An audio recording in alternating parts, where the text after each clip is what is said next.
a lot of people told me, you won't be able to do it without a bucky, you won't be able to do it without funding, you don't have enough time, you're a girl, it's not safe. And the truth is, to the people that we've walked with, we've made a world's difference. And I don't want to pretend like I've changed the city, but to some people, I've changed their lives. I'm Shalene Selkirk, and I run an organization called Fountain for the Thirsty. I'm a PhD student at Wits University.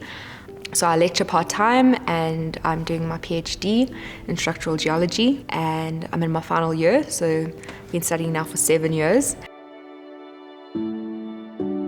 I just kind of had a real burden for homeless people, and I was just always aware of them.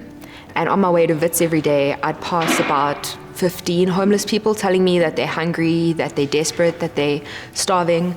And I just came to the conclusion that all 15 of them can't be lying to me. So I was just kind of like, God, well, what can I do? But I really felt like the one day God just said to me, well, you have lunch, don't you? You could share it. So I started doing that. I started buying like apples, bananas, things that were really easy to just hand out at the robots. And from there, it kind of went to buying pop and chicken, making hot dog rolls, sandwiches, but the amount of effort it took to do that was substantially more. And the more people you feed, the more you realize it gets more expensive. The need is ever growing. So I thought, well, I have time, other people have money. Maybe we could create a legitimate organization and people can give me their resources and I can use mine, which was time. So that's kind of how it started. So I roped in a friend and a church member to register the organization, and now it's like 2 years later. We use the feeding scheme as a means of showing people love. So when you see these people at the robots and they're saying that they're desperate, that they're hungry, that they're starving, that they need help, it really damages their self-esteem and makes them feel like they're not seen and that they're not heard. And I suppose this also comes from my personal walk, because I had a walk with depression. And you know, you tell people like, I'm not coping, I'm not okay, I'm struggling, but people kind of ignore you. So by interacting with the guys at feeding time, we really see it as not so much food. They can find food. That's not really so much of a problem. Natural, like physical needs can easily be met, but the emotional needs are harder to meet, because if somebody can toss you food out the car window, but it doesn't allow time for interaction.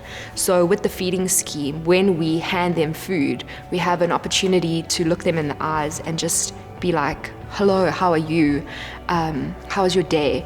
And it gives us an opportunity to tell them, you're important, we see you, we value you, we need you. So it creates a platform whereby people from different worlds can come together and share their experiences and love one another and learn from one another.